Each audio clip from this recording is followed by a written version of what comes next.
তা তুমি যদি তোমার ভক্তি দিয়ে, তোমার শুদ্ধ চিন্তা দিয়ে তোমার আবেগটাকে মিষ্টি রাখতে পারো, তোমাকে জোর করে মানুষের কাছে ভালো সাজতে হবে না। তোমার ওই বাইরে থেকে মিষ্টি আবেগ দেখেই কিন্তু মানুষ তোমাকে সম্মান দেবে, যেটা দিয়েছিলেন চৈতন্য মহাপ্রভুকে দেখে। আজকে চৈতন্য মহাপ্রভু কার কাছে গিয়েছেন, ব্যর্থ হয়েছেন? চাঁদগাজী মুসলমান, কিন্তু হাজার হাজার মানুষের সামনে চৈতন্য মহাপ্রভু যখন দাঁড়িয়েছিলেন, চাঁদগাজী নিজে হাত জোড় করে এসে কিন্তু চৈতন্য দেবের কাছে তার অপরাধ স্বীকার করেছিলেন এবং সেদিন থেকে বলে দিয়েছিলেন যে আমি যতদিন বেঁচে থাকবো, এবং আমি আজ থেকে কথা দিয়ে গেলাম, আমার এই মুসলমান মাটির মধ্যেও বংশের মাঝখানে সারা জীবন ধরে হরিনাম চলবে, খোল করতাল বাজবে। তাই জন্য আপনাদেরকে একটা কথা বলে দিই, ভক্তি, আবেগ, শুদ্ধ চিন্তা, এগুলো যদি আপনি ধরে রাখতে পারেন, তাহলে কিন্তু মানুষের কাছে ভালোবাসার জন্য কোনো কিছুই করতে লাগবে না। আপনাকে অনায়াসেই ভালোবাসা দেবেন। আর সেইটার একমাত্র রাস্তা দেখিয়েছিলেন আমার প্রেমের ঠাকুর চৈতন্য মহাপ্রভু। এবং চৈতন্য মহাপ্রভু তো সব কিছু দিতে পারেননি, মহাপ্রভু আমাদেরকে সব কিছু দেয়নি। মহাপ্রভু চলে যাবার পরে আরেকজন এসেছিলেন, যিনি আমাদেরকে ভরিয়ে দিয়েছিলেন। মানে তাকে ভুললে অকৃতজ্ঞ বেঈমান ছাড়া কিছু বলা যাবে না। বাঙালিদেরকে অকৃতজ্ঞ বলতে হচ্ছে এই কারণে, বাঙালি আসল মানুষকে সম্মান করেননি, নকল মানুষকে নিয়ে মাথায় করে তুলে নাচেন। তার প্রমাণ অনেক কিছু রয়েছে, ওই দিকটা আমি যাচ্ছি না, আপনারা যারা বিচক্ষণ মানুষ জানেন। তা সেই জন্য একটা জিনিস বলতে চাই যে আপনি বিচার করে জীবন যাপন করবেন, কেউ খুশি থাক না থাক আপনি খুশি থাকবেন, আর জগৎপতি ভগবান আপনাকে খুশি রাখবেন। তাই চলুন একটা গান দিয়ে বেরিয়ে যাই। ভজ গৌরাঙ্গ, এটা আপনাদেরকে দায়িত্ব দিচ্ছি, প্রত্যেক দিন ভোর 5টার সময় উঠবেন। 5টা, আমি এদিক ওদিক হিসাবটা বললাম না, আমি একটা অ্যাপ্রক্স বলে দিলাম, একটা মোটামুটি বলে দিলাম যে 5টায় উঠবেন। আর ওই 5টার সময় উঠে 5টা মিনিটের জন্য ঠাকুর ঘরে যদি যেতে সময় না হয়, অন্তত আপনার বাসি বিছানাতে বসেই করবেন। কারণ বিবেকানন্দ এগুলো একটু পরিষ্কার করে দিয়েছিলেন যে জোর করে ধর্ম পালন করতে হবে না। আরে বাবা, স্বামীজির নিয়ে কত গাদা গাদা নোংরা মিথ্যে কথা কত মানুষ বলেছে, তাতে কি স্বামীজির সম্মান নষ্ট হয়ে গিয়েছে? আজকাল বাড়িতে বাড়িতে সুগার রোগীর আমদানি, তাতে কি মিষ্টির দোকান কমে গিয়েছে না মিষ্টির দোকানের মিষ্টি সেল কমে গেছে? আর ম্যাক্সিমাম মানুষের পেটে গ্যাসের মানে কি প্রবলেম, কিন্তু তাতে কি আর ঘিয়ের দাম কমেছে? অতএব যার সম্মান যেখানে সেখানে থাকবেই, ওটা নিয়ে ভাবার দরকার নেই। আমাদের যেটা কাজ সেটা করণীয়, সেটা করতেই হবে। সেই জন্য আপনাদের বলি, অত যুক্তি তর্ক নয়, 5টার সময় আপনি ঘুম থেকে উঠবেন। 5টার সময় উঠে ওই স্বামীজির কথাটাকে মাথায় রাখবেন।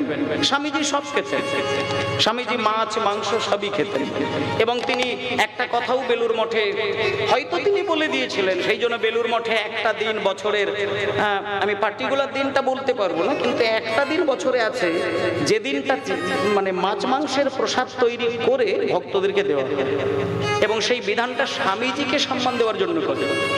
এবং একটা কথা বলি, স্বামীজি যখন মরে যায়, স্বামীজিকে পছন্দ করেন না এমনও কালপিট মানুষ এই বাংলার মাটিতে ছিলেন, যারা স্বামীজি মরে যাবার পরে একটা প্রবাদ রটিয়েছিলেন যে মাংস খেগো লোকটা মারা গেছে, এরকম কথা উঠেছিল। তা স্বামীজির জায়গা কোথায়? স্বামীজি কেন মাংসের মানে পরামর্শ দিয়েছিলেন, সেই চিন্তাটা করার মতন আমাদের মাথায় কিন্তু এই শুভ বুদ্ধিটা নেই। আমরা শুধু তার সাইড এফেক্ট গুলো চিন্তা করি, কিন্তু গুড এফেক্টটা আমরা ভালো করে চিন্তা করি না। কিন্তু যদি এটা বলা যায়, আজকে জোর করে যদি বলি ধর্ম পালন করো, আপনি 10 জনকে পালন করতে পারবেন, 90 জনকে কিন্তু গভীরভাবে ধর্ম পালন করতে পারবেন না। কিন্তু আপনি যদি তাদের মনের ইচ্ছাটাকে জাগিয়ে রেখে দিয়ে আপনি যদি বলেন যে তোরা সবই করে যা রে, শুধু সকাল দুপুর সন্ধ্যাবেলা একটুখানি ভগবানের নামটা করে যা, নাম করে যা, তোরা মাছ খাবি খা, মাংস ছাড়তে পারবি না খেয়ে যা, তুলসী মালা নিবি না দরকার নেই, সকালবেলায় দুপুরবেলায় সন্ধ্যাবেলায় মাথা নত করে একটু ঈশ্বরের নাম করে যা। আর নামে যতটুকু ক্ষমতা রয়েছে তার বিগ্রহে কিন্তু তত ক্ষমতা নেই। রাধারানী বলে দিয়েছে যে কৃষ্ণ স্বয়ং যদি আমার সামনে দাঁড়িয়ে আমার সঙ্গে কথা বলে, আমি তার জয়ধ্বনি দেব একবার, কিন্তু কৃষ্ণ বেরিয়ে যাবার পরে তার নামের জয়ধ্বনি দেব 3 বার। নিতাই গৌর প্রেমানন্দে হরি বল। কেন বলেছেন? তার কারণটি হলো এটাই, হরি বল হরি বল হরি বল হরি বল, নিতাই গৌর হরি বল, জয় নিতাই, হরি বল হরি বল। বেশ, তা সেই জন্য আমি আপনাদেরকে একেবারে আসল জায়গাটা বলি। বিগ্রহটা যদি ধরে রাখতে পারেন সেটা তো আপনার মনকে এক কেন্দ্রে বসানোর জন্য, কিন্তু নামের থেকে পূর্ণ শক্তি কিন্তু স্বয়ং ভগবান নিজে হতে পারেন। তাই জন্য রাধারানীর চরণের আলতাপাটি বরাবর নিজ হাতে তার নামটা লিখে দিয়ে কৃষ্ণ কেঁদে কেঁদে বলে গিয়েছিল, রাধে আমার হাজার কথা তোমার মন গলাতে পারেনি। সেই মান লীলায় রাধারানীকে পাগলের মতো বুঝিয়েছিলেন কৃষ্ণ, কিন্তু রাধারানীর একটা কথাও কিন্তু কৃষ্ণের কথা কানে লাগেনি। যাবার বেলায় কৃষ্ণ রাধারানীর আলতাপাটি বরাবর নিজের নাম লিখে দিয়ে শুধু শেষবারের মতো বলে গেলেন যে, রাধে আমার কোনো কথাই তুমি শুনলে না। শুধু যাবার সময় একটা কথা বলে দিয়ে চলে যায়, যেদিন তুমি আমার কথা মনে করবে, আমাকে তুমি দেখতে না পেলেও তোমার চরণের দিকে তাকিয়ে দেখবে আমি নাম রূপে তোমার পায়ের ধারে রয়ে গেলাম। আর আমি সেইখানে লিখে দিয়ে গেলাম, যেই নাম সেই কৃষ্ণ ভজ নিষ্ঠা করি, ওই নামের সহিতে আছেন আপনি শ্রীহরি। নিতাই গৌর প্রেমানন্দে হরি বল হরি বল।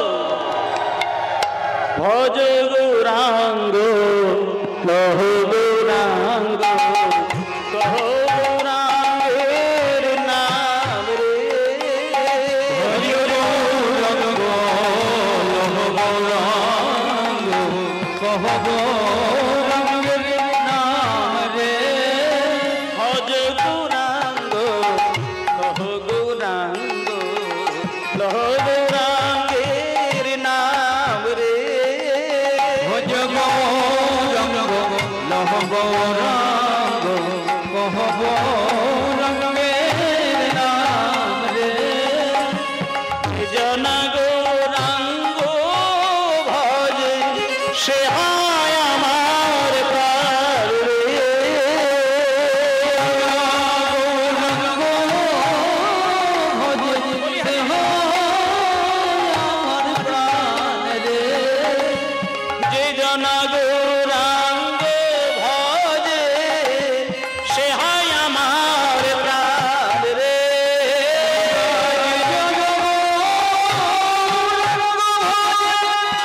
সে হয়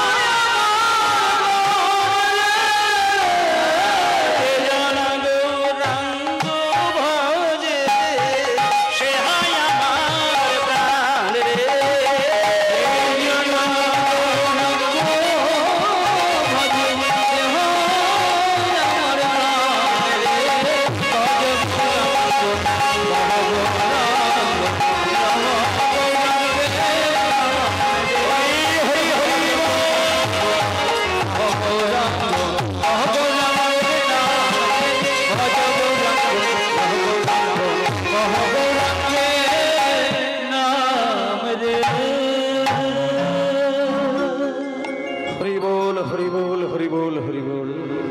গৌরাঙ্গের নামটা আমাদের নিত্য মন্ত্রের মতন।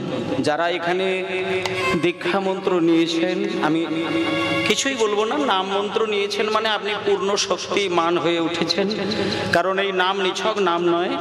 আর দীক্ষা মন্ত্র যারা পেয়েছেন তারা তো একেবারে স্বর্গের অমৃতটাই আপনি পেয়ে গিয়েছেন। আর এটাও আপনাদের বলে দিই, যারা দীক্ষা নিয়েছেন এখানে মায়েরা, বোনেরা, ভাইরা, বাবারা যারা আছেন, আমি এইটুকু অন্তত গ্যারেন্টি দিয়ে একটা কথা বলতে পারি, 100 জনের মধ্যে অন্তত না হলেও 20 জন ব্যক্তি মন্ত্র ভুলে বসে থাকেন। আছেই আছে, গ্যারেন্টি।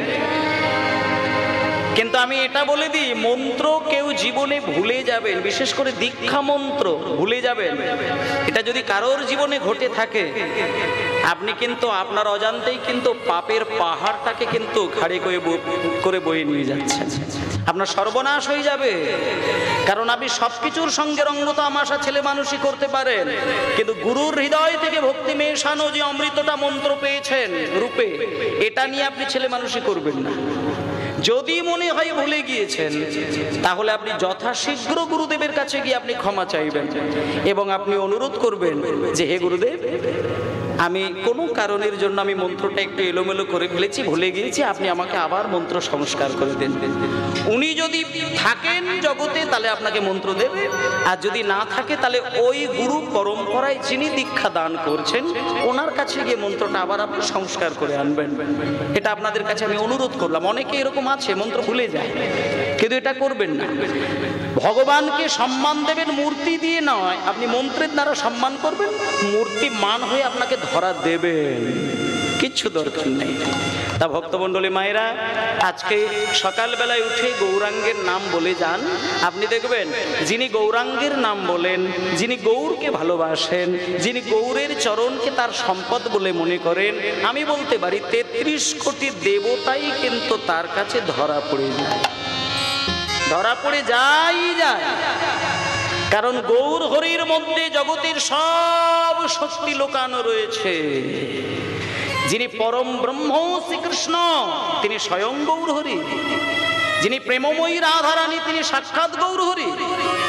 এবং তাকে যদি কেউ পূজিত করতে পারে তাহলে জানবেন আপনি সকল দেবতাকে সেবা করে যাচ্ছেন অনায়াসেই। তাই একমাত্র কলিযুগের প্রাণ, কলিযুগের ঠাকুর, কলিযুগের অবতার তিনি হচ্ছেন আমার চৈতন্য মহাপ্রভু। আর সেই মহাপ্রভুর কৃপা আজকের দিনে কারা কারা পেয়েছেন সেটাই কীর্তন বাসর দেখেই মনে হয়ে যাচ্ছে। কারণ এই টাউনের মাঝখানে গত কয়েকদিন ধরে কীর্তন, আবার আজকে কীর্তন, আবার আগামীকালকেও কীর্তন হবে। কিন্তু আমি একটা জিনিস দেখছি যে ধৈর্য হারা আপনাদের মধ্যে লেশমাত্র কিন্তু আমি দেখতে পাচ্ছি না। এটা কিন্তু মানে যেখানে সেখানে পাওয়া যাবে না। এর একমাত্র কারণ কিন্তু একটা, আপনি যদি মাসের পর মাস কীর্তন শুনে যান আপনারা এতটুকু ধৈর্য হারা হচ্ছেন না, তার কারণ একটাই তার কারণ কি জানেন তো? যে যাকে বেশি ভালোবাসেন তার কথা শুনতে বড়ই ভালো লাগে। আপনারা তো ভক্ত, আপনি নিজেকে যতটা ভালোবাসেন তার থেকে অনেক বেশি ভালোবাসেন গোবিন্দের চরণকে, তার থেকে অনেক বেশি ভালোবাসেন আমার সেই সচী মায়ের আদরের সন্তান আমার গৌর হরিকে। তাহলে যাকে আমি ভালোবাসি তার নাম যেখানে হবে সেখানে তো আমি কান দেবই, এটাই তো সত্য।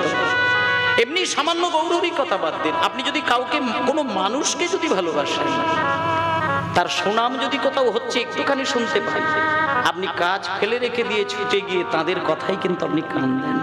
কেন না? আপনি যাকে ভালোবাসেন তার প্রশংসা যেখানে হয় সেই কথার মতো অমৃতের বাণী আর কিছুতে পাওয়া যায় না। তাহলে ভালোবাসার মানুষের নাম শুনতে গেলে বুকটা জুড়িয়ে যায়, ভালোবাসার মানুষের প্রশংসা শুনতে গেলে যেন পাগলের মতো কাঁদতে ইচ্ছে করে। তাহলে আপনি যেখানে গৌর হরির নাম হচ্ছে, যেখানে কৃষ্ণের নাম হচ্ছে, সেখানে বসে থাকবেন, ধৈর্য হারা আপনাদের হবে কেন?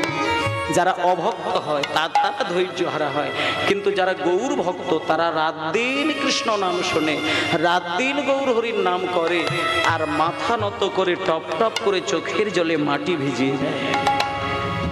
আপনি বুঝে যান, নাম শুনতে শুনতে ব্যাকুল হয়ে কাঁদা একেবারে পরিষ্কার প্রমাণ আপনি সাক্ষাৎ গৌর হরির কৃপা কিন্তু পেয়েছেন। তা না হলে এটা হয় না। নাম করতে করতে চোখে জল হতে পারে না, কাঁদতে পারে না, কাঁদতে পারে না।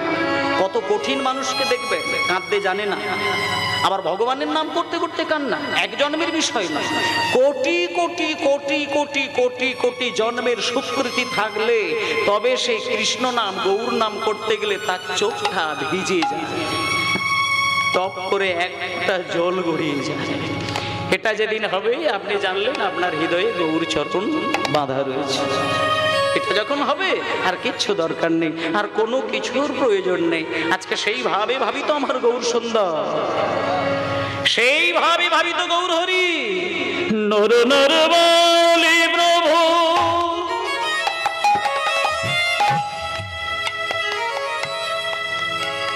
ডাকে বারে বার,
নরু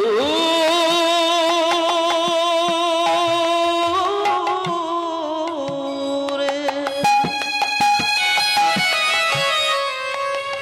আচ্ছা, শব্দটা কিন্তু মানে খুব সহজ একটা শব্দ, নরু। আরে বাবা, নরু নরু নরু নরু নরু কে? দাঁড়াও দাঁড়াও দাঁড়াও দাঁড়াও দাঁড়াও, কে নরু? কে মহাপ্রভু? এই নরু নামটা তো কোনোদিন বলেনি। এতদিন রাত দিন শ্রীবাসের বাড়িতে হরিনাম করি, রাত দিন ধরে সচিমায়ের কোলের কাছে নিমায় হাজার নাম করে, কিন্তু নরু শব্দটা তো কই মহাপ্রভুকে কোনোদিন বলতে শুনি না। ওমা, আজকে মহাপ্রভু নরু শব্দটা বলছে, বুক চাবড়ে কাঁদছেন, চোখ থেকে 2 বিন্দু 4 বিন্দু 10 বিন্দু নয়, কলসি কলসি নয়নের। এবার সেই মুহূর্তে 5 জন ভক্ত ছিলেন এবং এই ঘটনাটা ঘটছে একেবারেই পশ্চিমবঙ্গের বর্ডার, যা থেকে আর 10 পা এগিয়ে গেলেই বাংলাদেশ। এবং সেই শুভক্ষণ, শুভ স্থান, পবিত্র জায়গা আপনারা অবশ্যই দেখে আসবেন। সেই জায়গাটির নাম হলো জলঙ্গি, মুর্শিদাবাদ। একটা পবিত্র ঘাট, পবিত্র ঘাট, যেখানে মহাপ্রভু স্নান করবেন বলেছিলেন। মানে 5 জন ভক্তকে বলেছে, ওরে আমার সাথে তোরা যাবি? আমি গঙ্গা নদীতে স্নান করি, আমার প্রাণটা জুড়িয়ে যায়, দেহটা জুড়িয়ে যায়।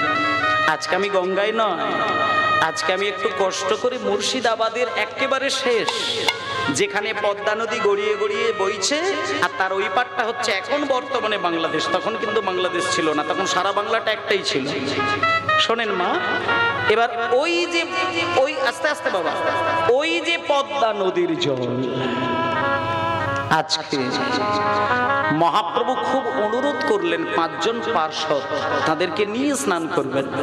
এবার ইতিমধ্যে পদ্মা নদীর ধারে চলে এসেছেন। যদি আপনারা কোনোদিন সেই জায়গায় যান, সেই নদী এখনো রয়েছে, সেই নদীর জল এখনো বইছে, সেই নদীর মাটি এখনো রয়েছে, মিথ্যা জিনিস নয়।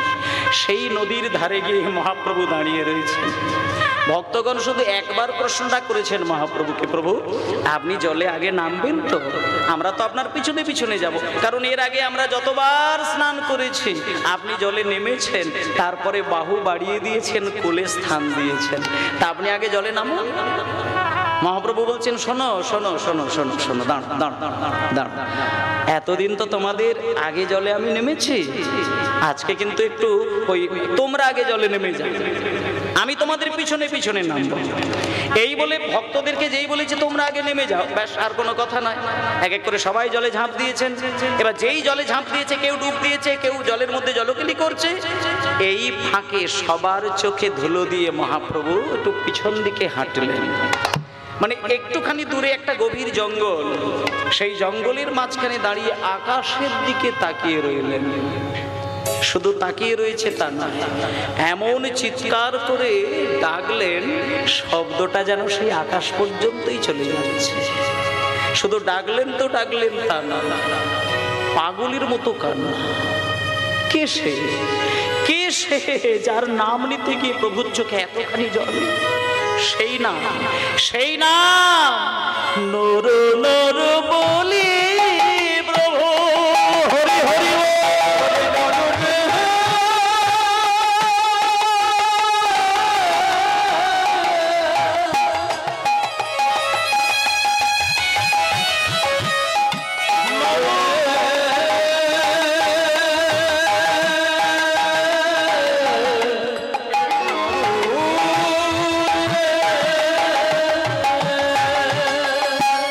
নর নর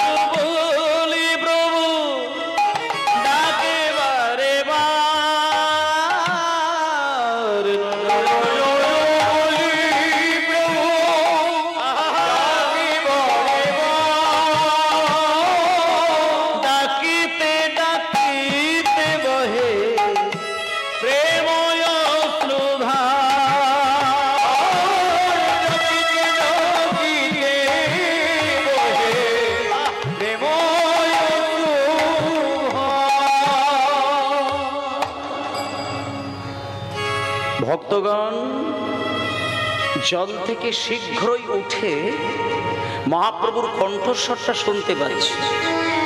তীরের গতিতে ছুটে গিয়ে দেখলো মহাপ্রভু তখন উন্মাদ পাগল। তার মুখে শুধু একটা নাম, নরু নরু নরু। চোখ ভরা জল। সামনে যে 5 জন ভক্ত দাঁড়িয়ে রয়েছে প্রভুর, দেখতে পাচ্ছেন। আপনি যদি কোনোদিন চোখে জল ভরা নিয়ে কারোর সামনে দাঁড়িয়ে থাকেন, আপনি দেখতে পাবেন না, ঝাপসা দেখতে পাবেন। মহাপ্রভু নরু নরু করে কাঁদছে, চোখ ভরা জল, সামনে দাঁড়িয়ে রয়েছে, বুঝতে পারে না। মহাপ্রভু চোখের জল দেখে আর চিৎকার করা দেখে একজন ভক্ত সামনে এসে বলছেন, প্রভু প্রভু আপনি ওই মানে বলছি যে ওই নরু নরু বলে কাকে ডাকছেন? না না, বলতে চাইছি যে নরু কে? আজকে আমরা আপনার সঙ্গে যে 5 জন এসেছি, কই এদের মধ্যে কারোর নাম তো নরু নয়, কেউ তো এখানে নরু নেই। তাছাড়া এই জঙ্গল মাঝে তো কাউকে দেখতে পাচ্ছি না। তাহলে আপনি আকাশের দিকে তাকিয়ে তাকিয়ে নরু নরু নরু নরু বলছেন, নরু কে প্রভু? মহাপ্রভু কাছে ডেকে নিয়ে বললেন, হে ভক্তগণ, আমি যাকে নরু নরু বলে ডাকছি না, তার এখনো জন্মই হয়নি, তার এখনো জন্মই হয়নি। আমি এই পাগলের মতো চিৎকার করে ডাকছি, এই শব্দটা যেন আমার আকাশ পর্যন্ত চলে যায়, আমার এই নামটা যেন তার কাছে চলে যায়। সে আমার এই ক্রন্দন ধ্বনি শুনে সে যেন তাড়াতাড়ি করে পৃথিবীতে নেমে আসে। সে যেদিন পৃথিবীতে এসে জন্ম নেবে, সেদিন তার ভালো নাম হবে নরোত্তম, আর ডাক নাম হবে নরু। এর থেকে বেশি কিছু তোমরা জানতে চেও না। তোমরা স্নান করো, আমি তোমাদের একটু পরেই স্নান করবো। এই বলে সবাইকে স্নান করিয়ে দিয়ে মহাপ্রভু ভক্তদেরকে পাড়ে দাঁড় করিয়ে দিয়েছেন। আর মহাপ্রভু আজকে একা একা জলে নামছেন। এবার মহাপ্রভুর জলে নামবার ছন্দটা কিরকম? প্রথমে ডান চরণটা জল স্পর্শ করলেন, তারপরে বাম চরণ। এক এক করে জলে নামতে নামতে নামতে নামতে যখন পদ্মা নদীর জলটা নাভি সমান হয়ে গিয়েছে, নাভি সমান, নাভি স্পর্শ করেছে, মহাপ্রভু আর কিন্তু পা বাড়ায়নি। নাভি সম জলে দাঁড়িয়ে মহাপ্রভু এইবার পদ্মার নদীকে একটা কথা বলতে শুরু করলেন। মানে এটা আমরা জানি যে নদী, গাছ, হ্যাঁ পাথর, এরা কি কথা শোনে নাকি? এমনি ছক মানে কল্পনা ছাড়া আর কিছু না।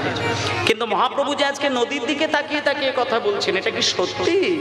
আর যদিও বা বলছে, নদী কি শুনতে পাচ্ছে? আর যদিও বা শুনতে পায়, নদী কি মহাপ্রভুর কথা শুনে কোনো প্রত্যুত্তর করলেন? আজকে সেইটা দেখুন। মহাপ্রভুই আমার কেঁদে কেঁদে কেঁদে কেঁদে বলে, ওহে আমার পদ্মা নদী, ওহে আমার পদ্মা নদী, এই যে আমি তোমার জলে দাঁড়িয়ে কৃষ্ণ কৃষ্ণ বলে বলে কাঁদেছি। আজকে পয়ারগুলো একটু মন দিয়ে শুনবেন, সুরে বলছে কিন্তু কথাগুলো খুব আবেগের বিষয়। দেখুন, মহাপ্রভু আমার কেঁদে কেঁদে কেঁদে কেঁদে বলে, ওহে আমার পদ্মা নদী, এই যে আমি তোমার জলে দাঁড়িয়ে কৃষ্ণ কৃষ্ণ বলে কাঁদেছি। পরের লাইনটা কি বললেন দেখুন, কৃষ্ণ কৃষ্ণ বলে কাঁদেছি, এটা আমার চোখের জল নয়। এইখানটা খুব গভীর তত্ত্বের বিষয়। মানে এগুলো হচ্ছে আবেগের কীর্তন না, রঙ্গরসের কীর্তন নয়। কীর্তন শুনলেই ঘাড় দুলবে, কীর্তন শুনলেই কোমর দুলবে, এই কীর্তনে আনন্দ অধিক, কিন্তু পরমানন্দের কোনো সন্ধান নেই।